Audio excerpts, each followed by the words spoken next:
My dear daughter, stop everything right now, because what I'm about to tell you is so urgent, so important, and so specific to you that if you leave here before hearing the whole thing, you might miss the exact moment. God carefully prepared to reveal something that is going to completely flip the direction of your life. God just woke me up at 4 a.m. with a super strong prophetic word specifically for you, and he said clearly, with no room for doubt. Tell her that her mission starts right now. It's not long preparation anymore. It's not agonizing waiting anymore. It's immediate execution. It's concrete action. It's urgent movement. And the real hope you need to have deep down in your heart is that when God says your mission starts now with urgency, it means that, absolutely, all the painful training you faithfully went through, all the intense pain you bravely put up with every dry desert you walked through, without quitting, all of that, without exception, was necessary and strategic preparation for this exact moment, for this specific hour, for this appointed day. You didn't waste precious time. You didn't get behind schedule. You didn't get left back by the class. You were being carefully prepared behind the scenes in the kingdom for a mission so specific, so strategically important, so eternally impactful, that only you can fulfill it exactly the unique way God planned since before the world began. Ephesians 2:10 declares something deep that is going to stir your heart, for we are his workmanship, created in Christ Jesus unto good works, which God hath before ordained that we should walk in them. Do you catch the tremendous depth of that sealed divine promise? You were intentionally created with a well-defined specific purpose. There are concrete works God carefully prepared before you were born that only you can do in your unique way. There is a custom-made mission tailored exactly for you, our singular calling. And these works aren't vague or generic, they are specific, detailed down to the minute, planned with absolute divine precision. It could be a strategic relationship mission where you supernaturally restore broken marriages through the power of your living testimony. It could be a powerful prophetic mission where you speak direct words from God that radically change people's destinies. It could be a miraculous healing mission where your anointed hands bring supernatural relief to bodies that are suffering terribly. It could be a mission of generous provision where your radical generosity literally saves entire families from destructive poverty. It could be an inspired creative mission where your unique talents glorify God in ways never seen before. But whatever the specific mission is that God carefully prepared for you since eternity, it starts right now with undeniable divine urgency, not later. When it's convenient, not when you finally feel completely ready and qualified, not when outside circumstances are absolutely perfect, but right now, at this very moment, while you are reading these prophetic words. And I'm going to explain to you in detail in just a bit why this specific timing is so crucially important, why God is saying now, with such repeated emphasis, why the urgency is absolutely real and can't be casually ignored or put off. But first, you need to deeply understand something fundamental about divine missions that the overwhelming majority of people never fully grasp in. Their whole life's mission isn't about you being perfect at everything. It's primarily about you being genuinely available. When God calls, it's not about you having all the necessary resources piled up beforehand. It's about you trusting fully that God will miraculously provide while you faithfully obey step by step. It's not about you knowing the whole pat ahead of time. It's about you bravely taking the first step in faith, even without seeing the second step clearly. Let me tell you carefully about a remarkable person in the Bible who received a direct, urgent call for a risky mission and tried hard to resist because she didn't feel even slightly qualified. But when she finally obeyed with trembling, she saw God do absolutely incredible miracles through her imperfect life. Her name was Esther, and her story is so powerfully impactful that it became a whole book in the Holy Bible. She was a helpless orphan, lovingly raised by her cousin Mordecai, a minority Jew in a completely foreign and hostile land with no political power, no social influence, just a simple girl desperately trying to survive day after day. But God had a specific, tremendously important mission for her that she didn't even remotely imagine to save the entire Jewish people from a brutal genocide planned by a mortal enemy. She was providentially chosen to be queen in a national beauty contest. She surprisingly entered the luxurious palace of the most powerful king of that time. She strategically hid her Jewish identity on the wise advice of her protective cousin. And when the official death decree was coldly signed against absolutely all Jews without exception, Mordecai sent an urgent message to her, who knows. Whether you are come to the kingdom for such a time as this, that prophetic phrase changed everything drastically, because Esther suddenly realized that absolutely all her past history, all the invisible preparation, all the strategic positioning wasn't just a coincidence, it was God carefully preparing her for a specific mission at that exact moment. And history. But she had paralyzing fear because entering the king's presence without being officially called meant guaranteed certain death unless the king mercifully extended the golden scepter. And look what she bravely did. She fasted rigorously for 3 days. She consecrated herself completely to God, and she said that super powerful phrase that perfectly sums up divine courage. If I perish, I perish. I perish, she was declaring. I will fulfill my mission even if it literally costs me my own life, because something are immensely bigger than my personal safety. And when she had the tremendous courage to present herself before the king, he didn't just extend the golden scepter, he generously offered to give her up to half the entire kingdom. Unexplainable supernatural favor when you faithfully obey a divine mission in the glorious end. She saved the entire people. The mortal enemy was completely destroyed. The Jews were miraculously liberated, and all this happened because an orphan woman had the courage to fulfill the mission at the right time, even with paralyzing fear. That is historical redemption. That is collective relief after national suffering. That is destiny fulfilled with generational impact. And you know what? God is telling you today, through this powerful story, that you also arrived at the position you are in now, for a time like this, that your mission isn't small, even if you feel small. That God is going to give you supernatural favor when you have the courage to take the first step. If you are feeling deeply in your spirit that this prophetic word is specifically for you, that your mission really starts now with urgency, type real big in the comments. I am ready, Lord, so we can agree together in the spiritual world and activate what God has already prepared. And subscribe here to the channel, hitting that button, because every week we are going to bring more words about purpose, calling, and divine mission. But don't leave under any circumstances, because in just a little bit, I'm going to reveal the 3 specific areas where your mission is going to show up first, and you need to know how to recognize these areas so you don't miss the divine momentum.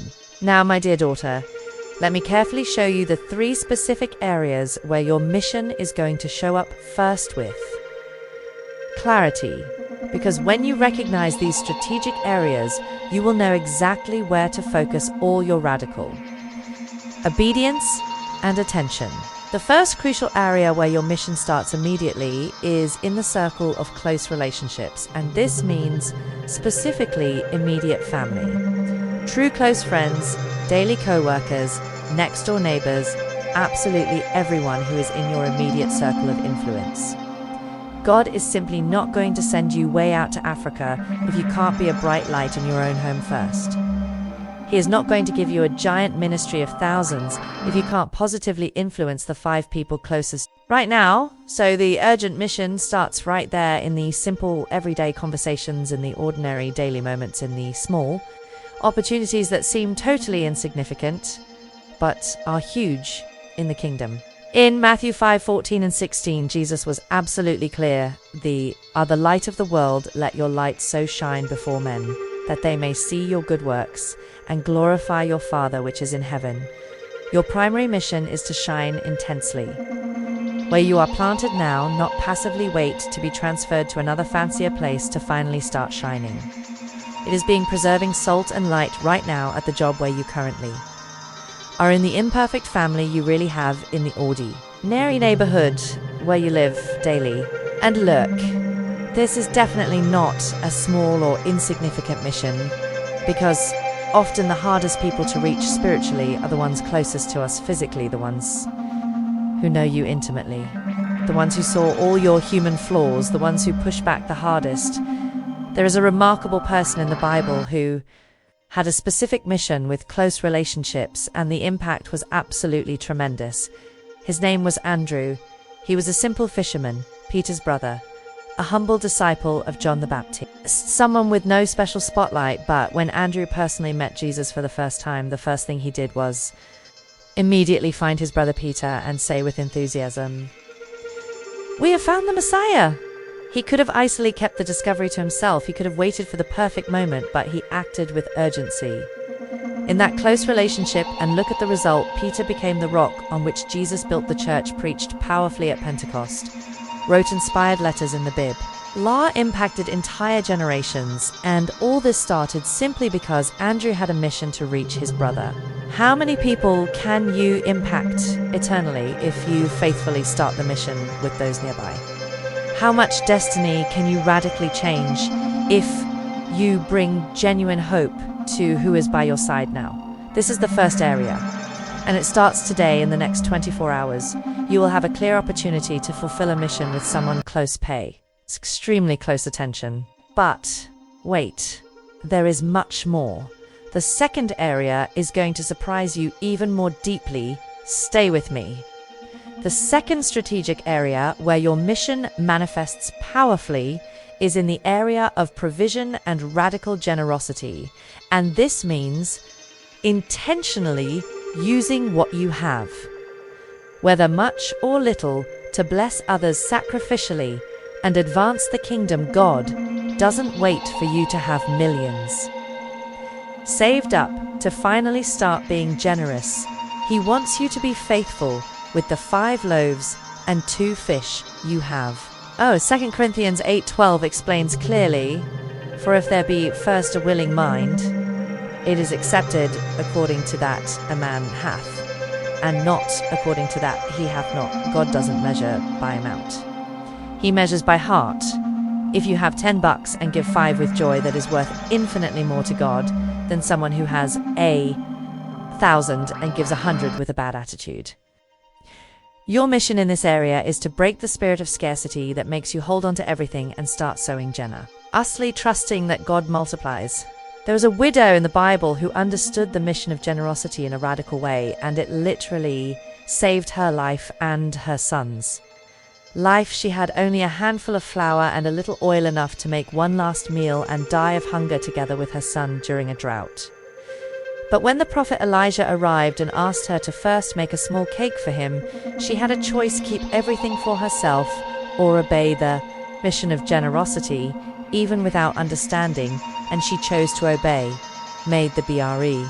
Add for the prophet first, and the miracle happened. The flour didn't run out and the oil didn't dry up during the whole famine that lasted years.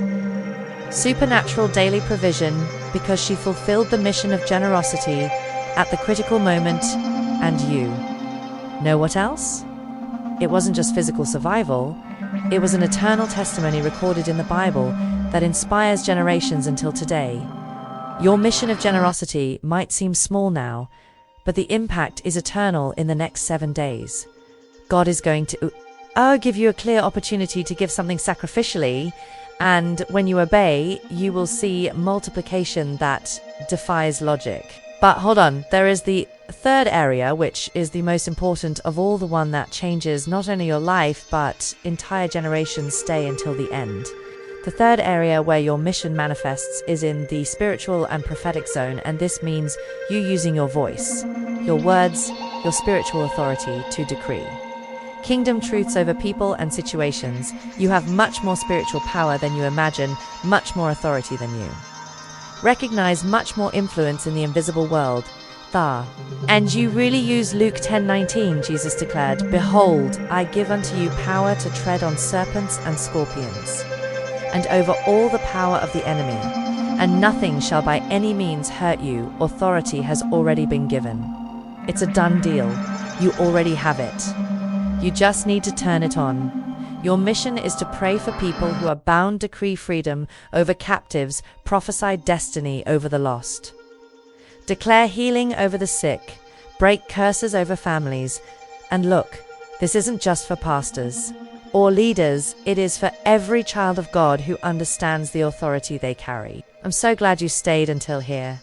It shows a genuine hunger to fulfill the mission, but don't leave, because now comes the practical part where I'm going to teach you exactly what to do in the next few days to activate these 3 areas of mission. My beloved friend, now comes the crucial part where I'm going to teach you in detail the 5 specific moves you're going to make in the next 40 days to fully activate the mission that God carefully prepared for you since eternity past. The first move is to set yourself apart every single morning by saying, "Lord, I'm available today for whatever mission you have cooked up.